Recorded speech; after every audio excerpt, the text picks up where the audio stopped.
সমাজতান্ত্রিক দল মার্ক্সবাদীর সমন্বয়ক এবং সমাজতান্ত্রিক ছাত্র ফ্রন্টের সাবেক সভাপতি কমরেড মাসুদ রানা। বিচার করো,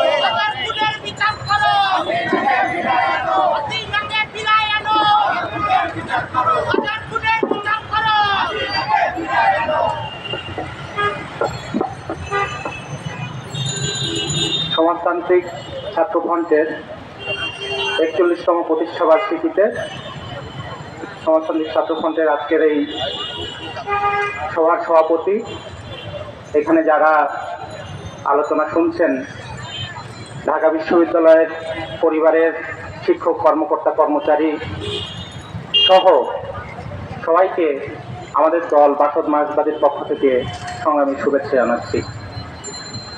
বন্ধুগণ, সমাজতান্ত্রিক ছাত্র ফ্রন্টের ৪১তম প্রতিষ্ঠা বার্ষিকী আজ। আমরা একদিন আজকে যেমন অনেকে নতুন এসেছেন এই ঢাকা বিশ্ববিদ্যালয়ের রাজু ভাস্কর্যে এখানে সমাবেশ শুনছেন, আমরাও আমাদের জীবনের একটা পর্যায়ে এসে সমাজতান্ত্রিক ছাত্র ফ্রন্টের এরকম একটা আয়োজনে আমরাও এসেছিলাম। আমাদের সেই শুরুর সেই দিনগুলো, আমরা যখন সমাজতান্ত্রিক ছাত্র ফ্রন্টের সাথে যুক্ত হয়েছিলাম, সেই শুরুর দিনগুলো আজকে মনে পড়ছে। এই সংগঠনের সাথে যুক্ত হওয়ার মধ্য দিয়েই আস্তে আস্তে জীবনকে আরেক দিক থেকে চেনা শুরু হয়। জীবনের অনেক প্রশ্নের উত্তর খোঁজার একটা চেষ্টা শুরু হয় এবং আমাদের জীবন জগতের যে বহু দিক, সেই দিকগুলো সম্পর্কে একটা ধারণা তৈরি হয়, একটা আগ্রহ তৈরি হয়। মানুষকে, দেশকে এবং সমাজকে নতুন করে চেনার একটা প্রক্রিয়া এই সমাজতান্ত্রিক ছাত্র ফ্রন্টের সাথে যুক্ত হওয়ার মধ্য দিয়েই শুরু হয়েছিল। আমরা দেখেছিলাম সমাজতান্ত্রিক ছাত্র ফ্রন্ট কিভাবে মানুষের অধিকারের পক্ষে, শিক্ষার অধিকারের পক্ষে ধারাবাহিকভাবে তারা লড়াই সংগ্রাম করে, আন্দোলন করে, কথা বলে। আজকেও সেই কথাগুলো সমাজতান্ত্রিক ছাত্র ফ্রন্টের এখানকার যারা বিভিন্ন শিক্ষা প্রতিষ্ঠানের নেতৃবৃন্দ আলোচনা করেছেন। সমাজতান্ত্রিক ছাত্র ফ্রন্টের সাধারণ সম্পাদক রাফিকুজ্জামান ফরিদ, তিনিও নানান দিক থেকে আলোচনা করেছেন। তো সমাজতান্ত্রিক ছাত্র ফ্রন্ট একটা ছাত্র সংগঠন হিসাবে গত ৪১ বছর ধরে বাংলাদেশের মানুষের, বিশেষ করে শিক্ষার অধিকারের দাবিতে, সম্পদ রক্ষার দাবিতে এবং গণতান্ত্রিক অধিকার রক্ষার দাবিতে ধারাবাহিকভাবে তার লড়াই সংগ্রাম এবং আন্দোলন আছে। সমাজতান্ত্রিক ছাত্র ফ্রন্টের আজকের এই প্রতিষ্ঠা বার্ষিকী বিশেষ, কারণ এই প্রতিষ্ঠা বার্ষিকী যখন পালিত হচ্ছে তখন বাংলাদেশে একটা গণ অভ্যুত্থান হয়েছে এবং এই গণ অভ্যুত্থানের মধ্য দিয়ে একটা ফ্যাসিবাদী সরকার দেশ থেকে পালিয়ে যেতে বাধ্য হয়েছে এবং এই আন্দোলনে এই ছাত্র সমাজের একটা গুরুত্বপূর্ণ ভূমিকা, তাদের জীবনদান আছে এবং তার সাথে আমাদের দেশের সাধারণ জনগণ তারাও এই আন্দোলনের সাথে যুক্ত হয়েছিল এবং আমরা অনেক আত্মত্যাগ, অনেক জীবনদানের মধ্য দিয়ে একটা নতুন বাংলাদেশের যাত্রা শুরু করেছি। ফলে সেই জায়গা থেকে এই প্রতিষ্ঠা বার্ষিকী গুরুত্ব আরেক রকম। এই প্রতিষ্ঠা বার্ষিকী যখন আমরা পালন করছি তখন একদিকে যেমন এই গণ অভ্যুত্থানের গৌরব গাথা আমরা স্মরণ করি, একই সাথে আমাদের সেই প্রতিশ্রুতিও ব্যক্ত করতে হয় যে যে আকাঙ্ক্ষা থেকে এখানকার ছাত্ররা জীবন দিল, তরুণরা জীবন দিল, সেই আকাঙ্ক্ষা কিভাবে বাস্তবায়িত হবে। কারণ আমরা দেখেছি যে আমাদের এই দেশের ছাত্ররা, জনগণ তারা জীবন দিয়েছে, কিন্তু সেই জীবনদানের মধ্য দিয়েও তাদের সেই কাঙ্ক্ষিত লক্ষ্য সেটা পূরণ হয় নাই। এখানে বহুবার বহু লড়াই হয়েছে, ৭৯-এর গণ অভ্যুত্থান হয়েছে, আসাদ মতিউররা জীবন দিয়েছে, ৭১-এর মধ্যে একটা মুক্তিযুদ্ধের মধ্য দিয়ে একটা স্বাধীন দেশ আমরা পেয়েছি, ৮৩ সালে স্বৈরাচার এরশাদ বিরোধী আন্দোলন হয়েছে, সেখানে ছাত্রদের জীবনদানের ঘটনা আমরা জানি, ৯০-এর গণ অভ্যুত্থান আছে। প্রতিবারই এই ছাত্ররা জীবন দিয়েছে, সাধারণ মানুষ জীবন দিয়েছে কিন্তু এই জীবনদানের মধ্যে দিয়ে যেরকম বাংলাদেশ আমরা চেয়েছিলাম বা যারা জীবন দিয়েছিল তাদের যে আকাঙ্ক্ষা ছিল, সেই আকাঙ্ক্ষার বাংলাদেশ হয়নি, এটাই বাস্তব কথা। মানুষের আকাঙ্ক্ষা ছিল যে দেশে একটা বৈষম্যহীন বাংলাদেশ হবে, বেশিরভাগ জনগণের স্বার্থে দেশ পরিচালিত হবে। কিন্তু আমরা যদি দেখি তাহলে দেখব যে বেশিরভাগ জনগণের স্বার্থে দেশ পরিচালিত হয় নাই। এবং এই ৫৩ বছরের যে শাসন, সেই শাসনের একটা ফলাফল আমরা দেখি।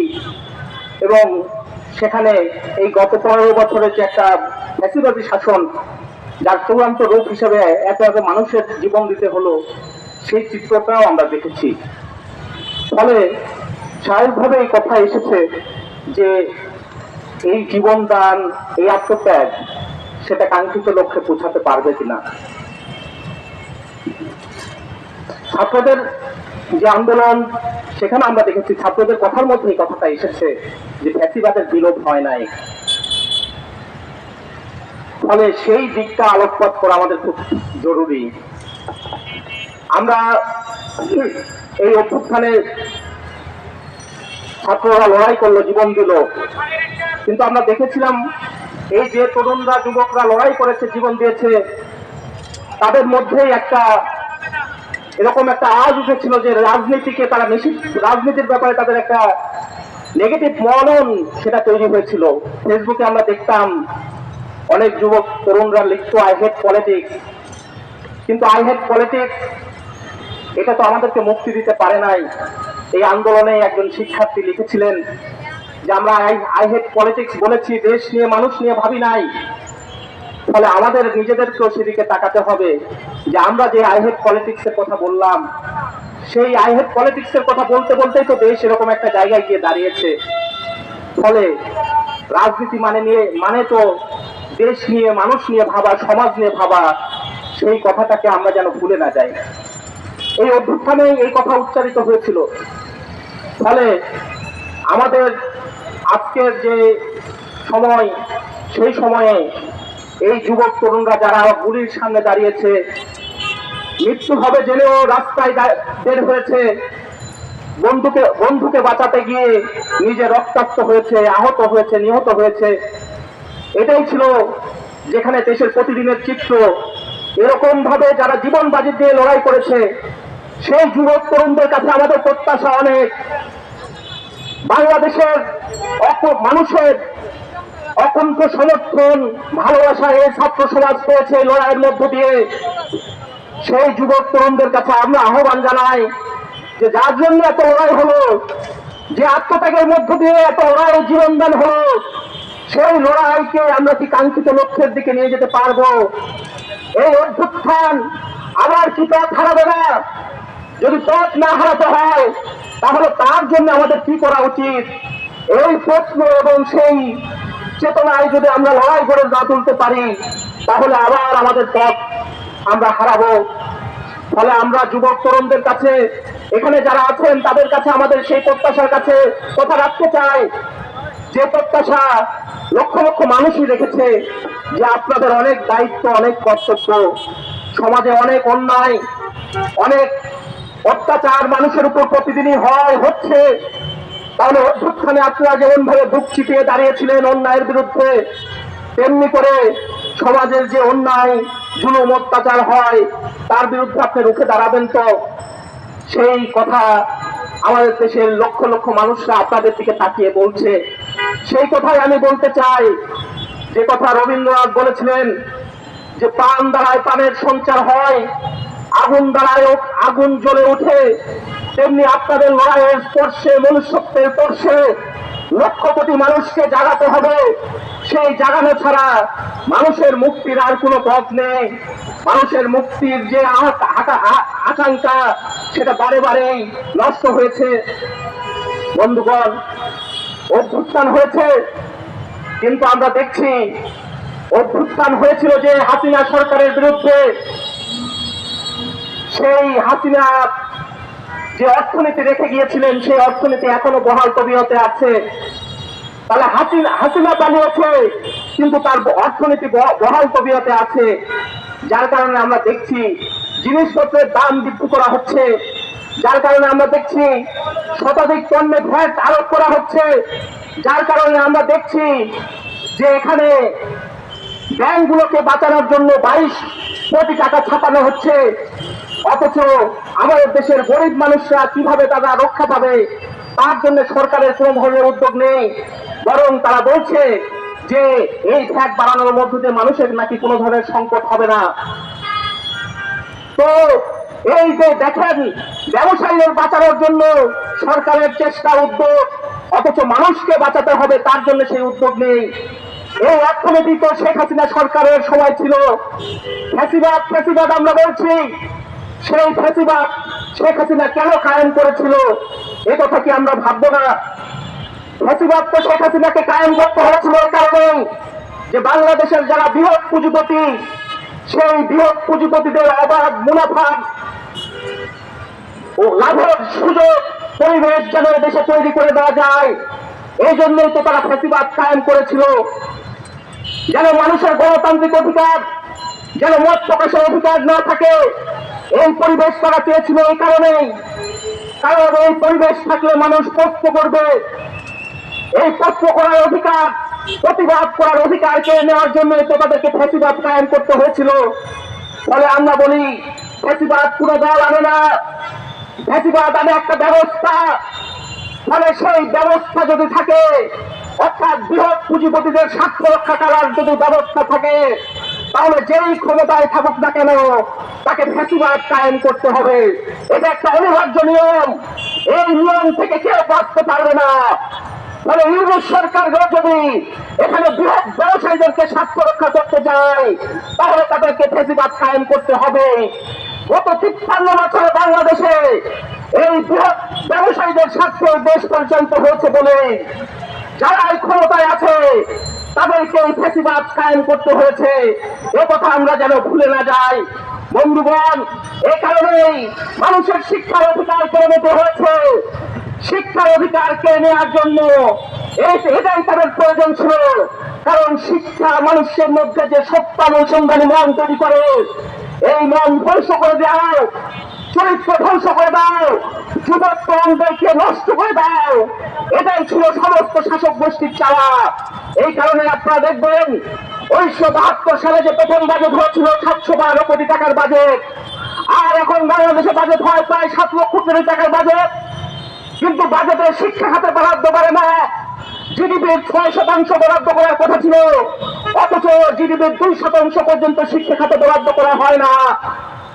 দেশ গরিব বলে শিক্ষা খাতে বরাদ্দ হয় না, এ কথা তো ঠিক নয়।